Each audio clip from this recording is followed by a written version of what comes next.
Victoria Camps Cervera, Barcelona, 28 de febrero de 1941, es una filósofa española, catedrática emérita de la Universidad de Barcelona. Ha sido senadora en las Cortes Generales por la provincia de Barcelona y es consejera permanente del Consejo de Estado, además de presidenta de la sección séptima.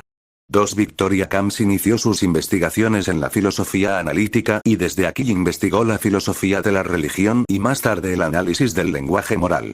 En una segunda etapa se centró en el estudio de la ética. A partir de estos dos pilares ha ido desarrollando y trabajando en diferentes campos de la teoría política, con el objetivo de dar soluciones concretas a los problemas concretos de la sociedad.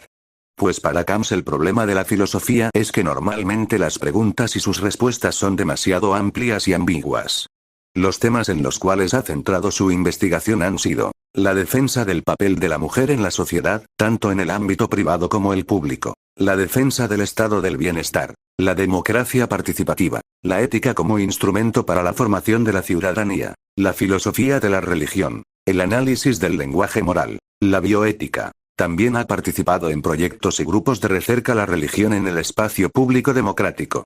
Formas de laicidad. En una última etapa Victoria Camps se ha centrado mucho más en los sentimientos como factor importante en la toma de decisiones del ser humano, intentado quitar la visión de la persona como un simple ser racional que no tiene en cuenta los sentimientos.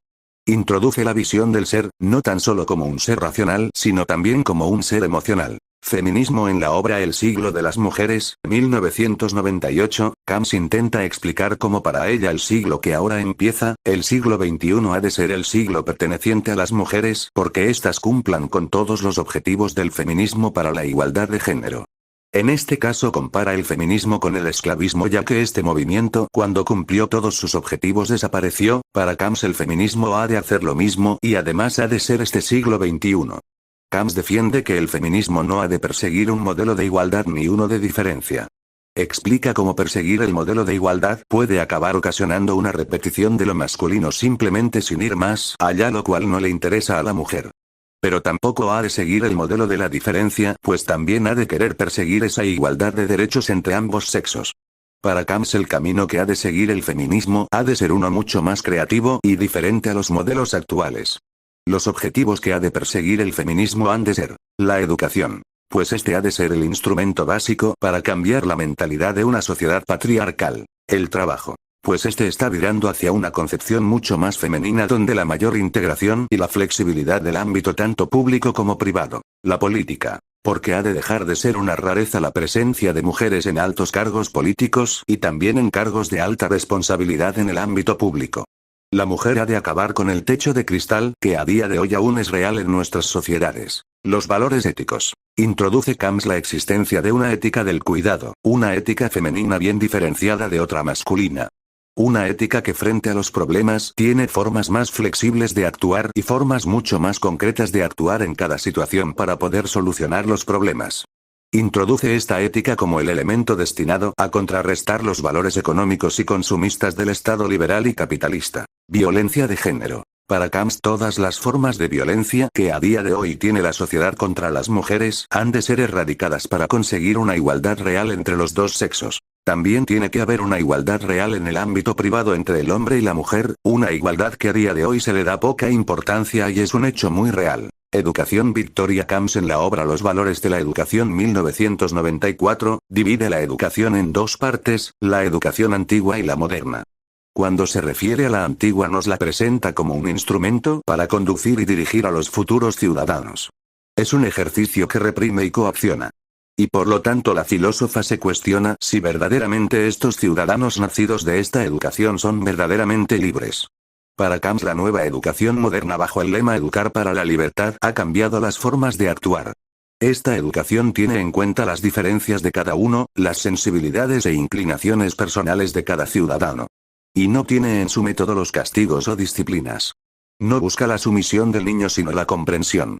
Sin embargo el paso de una a otra nos ha hecho pensar que los valores, el cómo hay que vivir, las buenas maneras se darían o se aprenderían porque sí, y esto no es así según la autora. Hasta para ser libres tenemos que aprender y ser educados.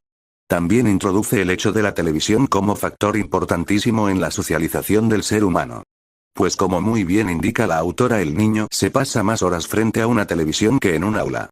Por lo tanto, explica la importancia de este instrumento en la educación del ciudadanos a través de los valores que ésta transmite y la responsabilidad de la gente que sale en la tele y las grandes televisiones. Para Camps, la educación nos ha de formar en los valores democráticos. Bioética. La bioética, según la RAE, es el estudio de los problemas éticos originados por la investigación biológica y sus aplicaciones, como en la ingeniería genética o la clonación.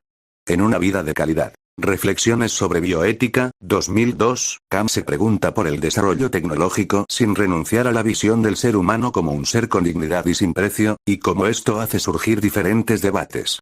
En este ámbito y aprovechando las fricciones entre ley y moral, nos explica la importancia de ambas. Y cómo la ley necesita, para ser aplicada, de la moral. Y cómo la moral, para ser mantenida, necesita a la ley. También explica lo que es para la autora la bioética. Y es un proceso de autorregulación donde el hombre verá justo ciertas cosas en momentos justos y que por lo tanto con el paso del tiempo esto justo se puede convertir en injusto y al revés. Es decir, que en cada momento convendrá ciertas cosas y ese proceso de autorregulación es la bioética. Federalismo. En los últimos años y con la aparición del problema catalán, la autora ha decidido tratar en su obra ¿Qué es el federalismo? 2016, sobre el federalismo como solución al problema catalán. La autora cree que este sistema de organización territorial sería el adecuado para superar el problema de la independencia catalana en España. Para ello explica cómo el federalismo no busca homogeneizar los territorios de la federación, sino más bien proteger la diferencia y la autonomía de los diferentes territorios. Para ella el federalismo es la unidad en la diversidad. Es importante entender también que de la unión consentida nace la confianza entre ambos sujetos políticos, por lo tanto en la palabra federar también podemos encontrar la palabra confianza. En la obra trata también los diferentes problemas que alejan a España de un sistema de organización federal, como por ejemplo sus antiguas formas organizativas en las cuales los reinos antiguos que formaban España funcionaban más bien como imperios. Y también trata los problemas que nos han llevado a la situación actual en Cataluña, que para ella son en origen la crisis económica y el recorte del estatut por parte del Tribunal Constitucional. Se considera heredera de José Luis López Aranguren y José Ferrater Mora, y también tiene influencias de John Rawls. En su trabajo ha destacado por la defensa del papel de la mujer en la vida política, denunciando su exclusión de la misma. La convicción en el estado del bienestar como un valor a defender frente a la concepción liberal que pretende reducir el Estado al mínimo. Una activa defensora de la democracia participativa y de una ética que contribuya a la formación de la ciudadanía. Medios de comunicación. En su trabajo en la Comisión de Estudio del Senado sobre los contenidos televisivos defendió la televisión pública como un escenario de imparcialidad, sin ser los portavoces del gobierno de turno, que es lo que en la realidad tienden a ser. Sobre los medios de comunicación privados, ha abogado por una mayor transparencia respecto a su titularidad y a los poderes económicos que los sustentan. Y ha pertenecido al Comité Audiovisual de Cataluña, 2002-2008, de la cual fue nombrada vicepresidenta en 2004. Hasta 2001 fue la presidenta de la Fundación Alternativas, de la cual sigue siendo miembro de su patronato. Y es presidenta de la Fundación Víctor Grifols y Lucas, fundación relacionada con la bioética. Ha sido también presidenta del Comité de Bioética de España.